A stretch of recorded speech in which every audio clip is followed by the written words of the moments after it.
everybody. This is Eric Stark with Radio Arizona RV. I want to welcome you to podcast episode number 31.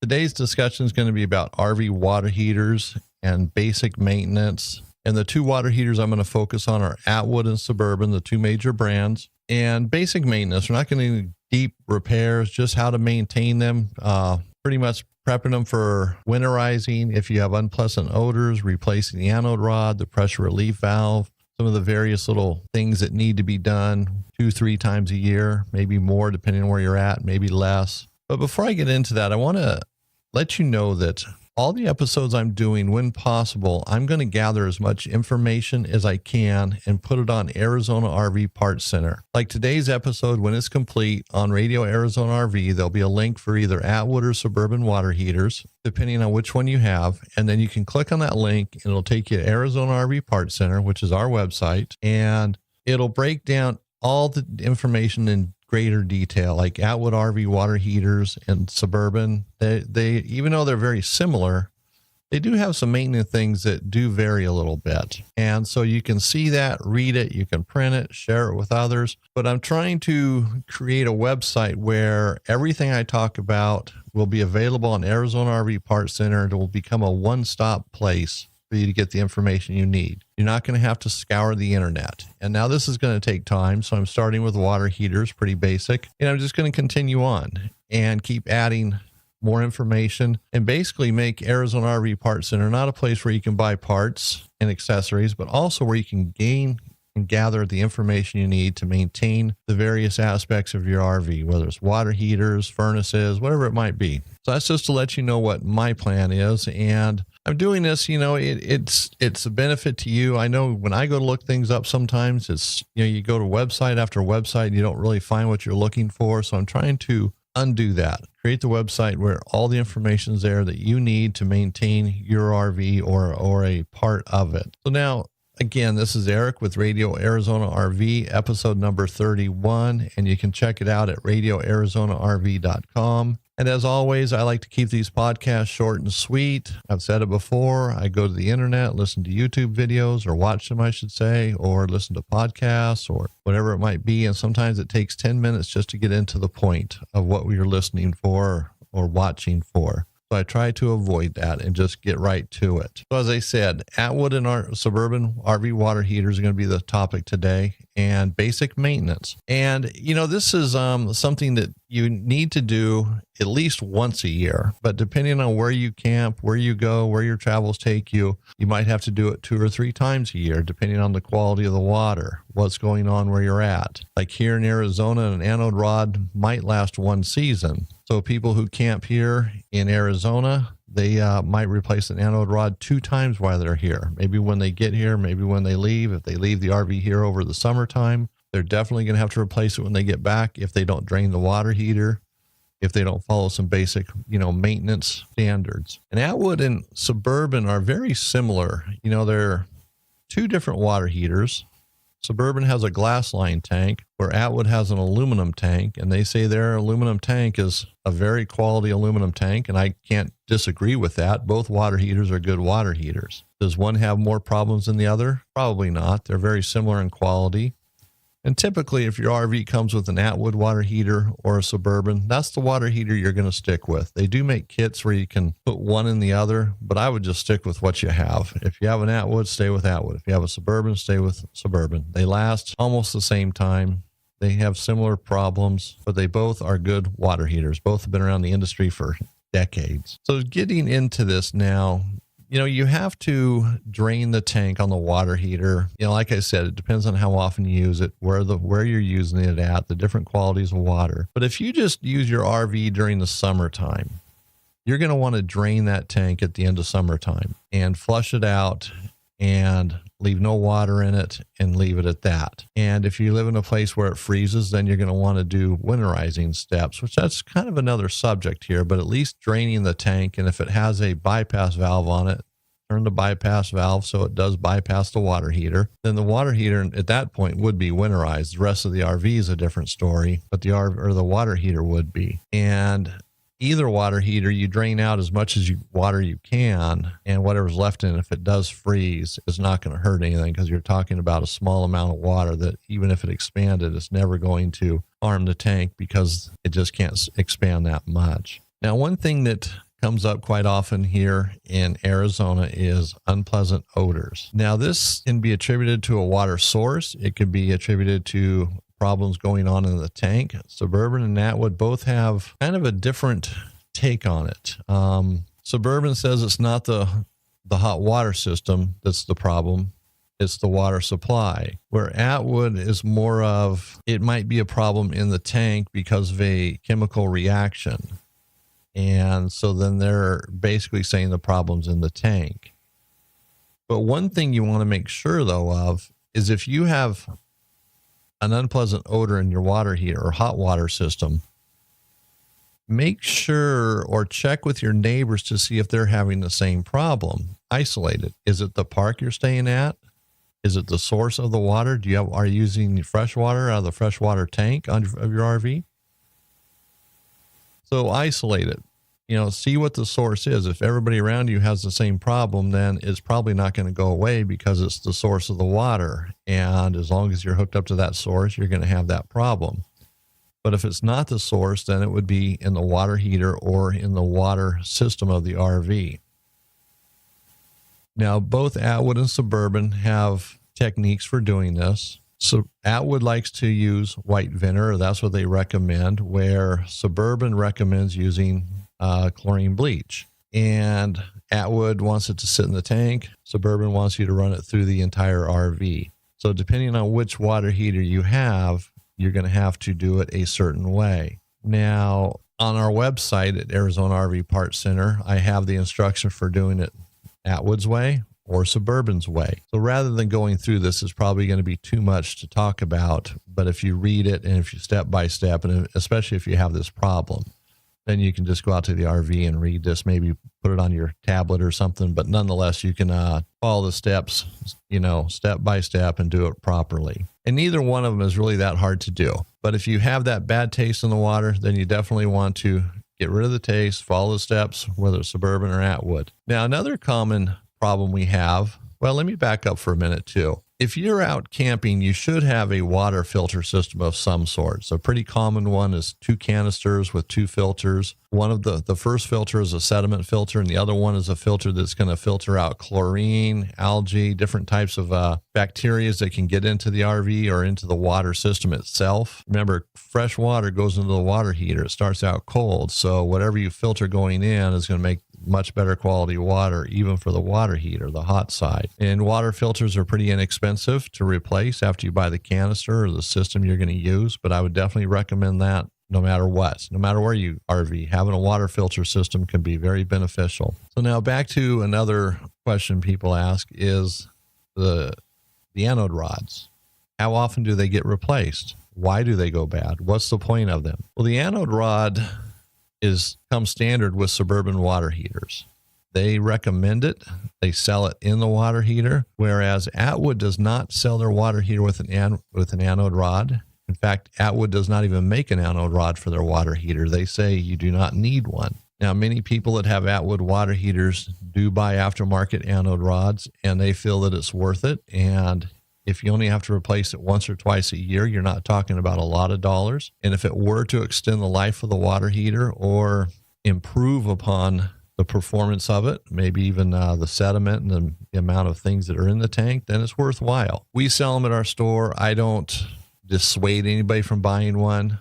If they want it, that's fine. I don't see the harm in it, and I don't feel they're necessarily throwing their money away if someone were to buy one. But as I said, Atwood does not come with anode rods, and they do not recommend it. If it's a new water heater and it's under warranty, you wouldn't want to put an anode rod in. But now Suburban, on the other hand, they do come with them. And Suburban recommends checking it or replacing it at least once a year. To me, if you're going to go through the trouble of taking it out, maybe it's the end of the season, it's just time to replace it. You're looking at $15, $16. It's not a real expensive item. So you have the water system apart. Well, actually, I shouldn't say that. At the end of the season, if you were to drain the water heater, you might might want to just put the old plug back into the old anode rod, and then at the new season, put in the new anode rod. That's going to be up to you. As long as there's not water in the tank, the anode rod won't start decaying or its life won't start, if you will. But either way, ever how you want to do that, it's up to you. So anyway, the anode rod is basically food. Anything that's in the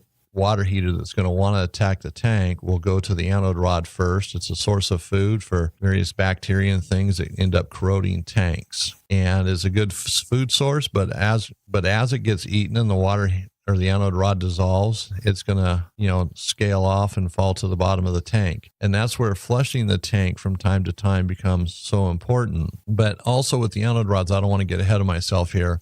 Suburbans come with magnesium anode rods. They do sell an aluminum one, and most experts, if you will, do not think you should use an aluminum anode rod. We do sell them. They are supposed to help with odor control if you're having a problem, but the aluminum anode rods can create problems all of their own. They have a tendency to expand, and they come apart in chunks. They kind of fall off, chunks will fall off into the tank. Then you have aluminum in your water tank, which really isn't good. And eventually that will get into the water system of your RV, and you will be drinking aluminum or using aluminum-based water. And everybody knows, or all the experts say, that aluminum is very bad for the human body. And if it expands and you need to take it out for any reason, the anode rod might actually become too big to remove from the water heater. And I've experienced that. Our customers have.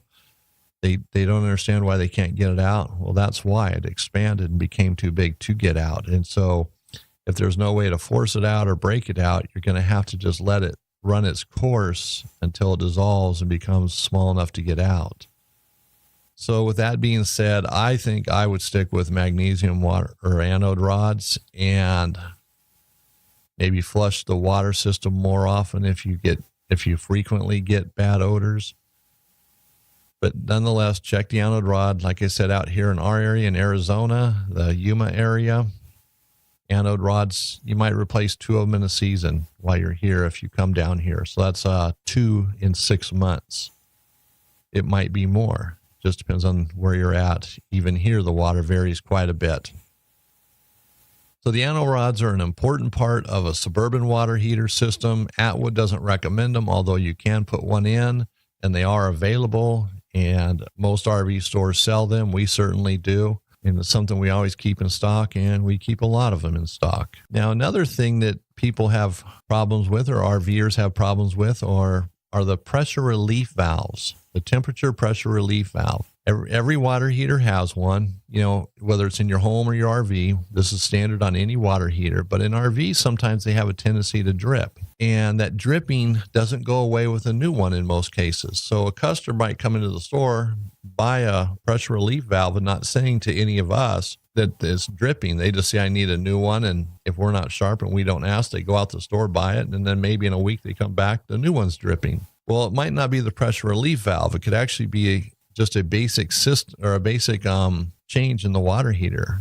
And on our website, Suburban has a way of dealing with it, and so does Atwood. So they have an air gap at the top of the tank, so the water or the pressure relief valve won't weep or drip. And if you read the website, it makes more sense. But basically, there's steps to restore this air gap at the top of the tank, because that's typically where the pressure relief valves are, because that's where the pressure would build up. So this air gap is a necessity to keep the pressure relief valve from dripping. And Atwood and Suburban both have their own ways of doing this. They're a little bit different, so I'm not going to describe them both. That would just probably become a little more confusing. But the pressure relief valve, if it is bad and it's leaking, and it's not just a air gap thing, and the air gap issue probably is not as common as just a bad pressure relief valve. When it's dripping or, water's running out of it, it just will not hold water and it's running out and you have to replace it. Keep in mind, there's a special tool for doing that. Most RV stores sell them. Some might loan them out. We typically loan our tool out. But if someone wants to buy it, and that's what I recommend, not to make a profit on it, but if you buy it, you own it. And no matter where you're at anywhere in the country. If you need to replace it, you can. The pressure relief valve, you don't have to hunt down a tool. You don't have to worry about borrowing one. You're talking between $15 and $18, depending on where you're at, or $15 and $20, maybe a little bit more. But we sell ours a little bit cheaper just to inspire people to buy them so they have it in their RV. If you own an RV, you have to become a do-it-yourselfer at some level, and you have to acquire some tools. And most RVers carry a certain amount of tools, but some of these specialty tools, to me, are a must-have. The tool for replacing the pressure temperature relief valve, if you spent $20, it's well worth it because you're going to have to use it again. And if you have a neighbor in the park or a friend needs to replace their valve, you can loan them the tool if they don't want to buy one of their own. So it's pretty handy. It's nice to have. And replacing that's pretty simple. Just remember, the one thing that's most important is to relieve the pressure on it, to open the faucets inside the RV and open up the lever on the pressure relief valve itself. Because if you unscrew that thing, and that would be even with replacing an anode rod or drain plugs, always relieve the pressure in the water tank. Even if the tank's been sitting for months, relieve the pressure. Otherwise, you're going to have a big surprise if you unscrew anything from the water heater. It's going to blow out at you real fast, and you're going to get gook and sediment and junk all over you, possibly in your eyes. It can actually be pretty dangerous. So relieve the pressure. It's a must-do operation, part of the maintenance. So we talked about the unpleasant odors, the anode rods, the pressure relief valves. Draining a water heater is pretty simple. On, a Suburban, you're going to pull out the anode rod. On an Atwood, you're going to remove one of the drain plugs, or not one of, the drain plug. They're sold in packs of 2s, and I always associate 2 with it, but they just sell one, or it just comes with one drain plug. It's a plastic drain plug, and stick with plastic. Yes, plastic is cheap. We know that, but if you put metal in there, brass, steel, it can create other problems with the aluminum tank. So if you have an Atwood water heater, always keep a couple drain valves on hand in case you go to remove it and it breaks, cracks, or it's just getting old, you haven't taken it out a while, or maybe you bought a used RV, you go to take it out and it just snaps off. Well, they're pretty easy to get out if that does happen because they are plastic. So you don't have to buy a new RV. And I would definitely keep some drain valves on hand. Atwood sells them in packs of 2, and that's how we sell them. They're cheap enough, maybe $5 for 2. So you always have a spare. And that way, when you drain the tank,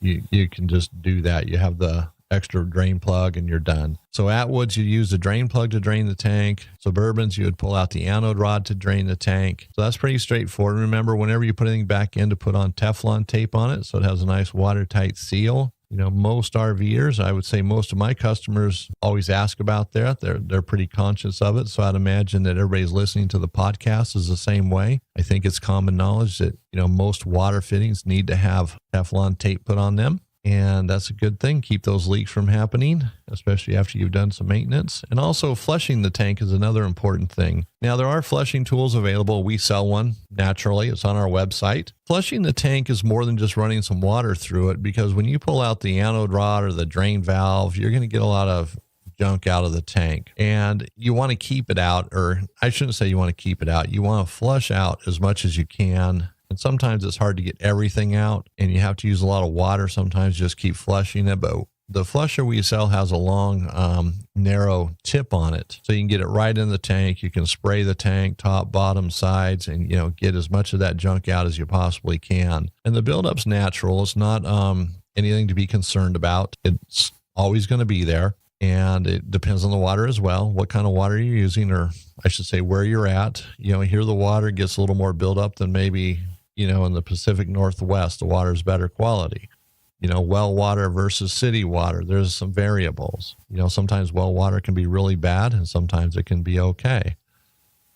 Just depends on the well itself and where it's located. But, flushing it out is a must do, and having the tool makes it easier. It's not real expensive. When you start buying some of these things and building a little toolkit for your RV for maintaining it, the annual maintenance or the semi-annual maintenance, you're not going to have a fortune wrapped up in it.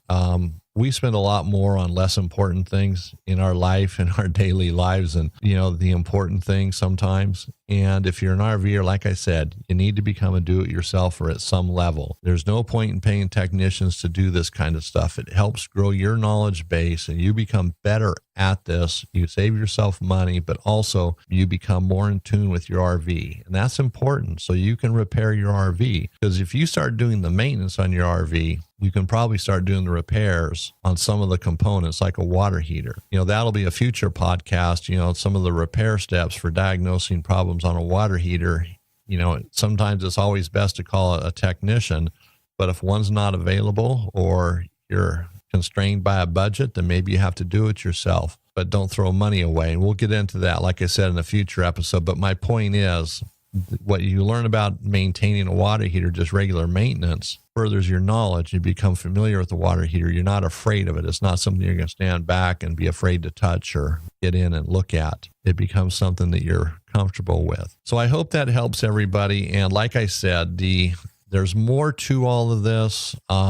Like on our website, Suburban, there's some questions that people ask. And, one common question is, can I operate my water heater, electric element, and the gas burner at the same time? Yes, you can. And that's a question that's answered. And other ones, can I run my water heater when there's no water in it? The answer is no. But there's many more. The answers are there. And I have more detailed information on the website than I could possibly convey here. Like I said, I like to get to the point, and I think the point was made on all the several things we talked about. So I hope you appreciate this, and I hope it's of value, and share it with others if you feel it's worthwhile. And please, if you have questions about your RV, maintaining it, you can always call me at 800-789-5588 during Arizona RV's regular business hours, Monday through Friday. Or you can send me an email or use the contact us link on radioarizonarv.com. That's our podcast website. And I do appreciate everybody listening and forwarding this. I get a lot of encouraging comments from the listeners, and I do appreciate that. Some have come by the store to just let me know how much they appreciate it and asked a few more questions. So